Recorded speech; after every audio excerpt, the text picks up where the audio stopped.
On a donné des compostières aux gens sans leur apprendre le fonctionnement de celle-ci. On pense qu'on met tout dedans comme ça sans réfléchir et que ça va marcher tout seul. C'est pas vrai.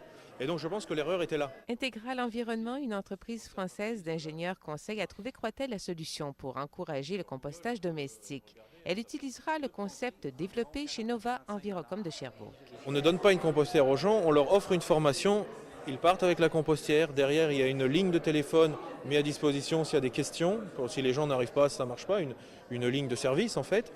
Et des outils, comme le guide, qui sont des outils très pragmatiques.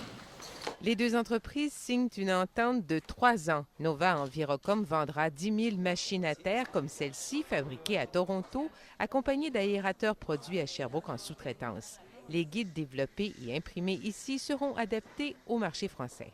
Ça nous permet aussi de vendre nos produits ici sherbrookois. On sait que ce soit l'aérateur, que ce soit l'approche, le matériel didactique, c'est sherbrookois.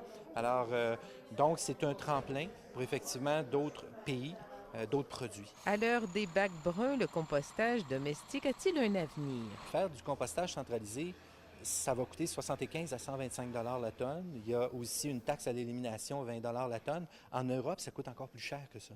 Alors, si vous faites du compostage domestique arrière-cour, ça coûte 5 la tonne. L'intérêt du compostage domestique, d'abord, c'est qu'on n'a pas de coût de transport et donc un bilan carbone très positif. Si on fait le compost chez nous, on peut utiliser ce compost-là pour nos propres besoins par la suite.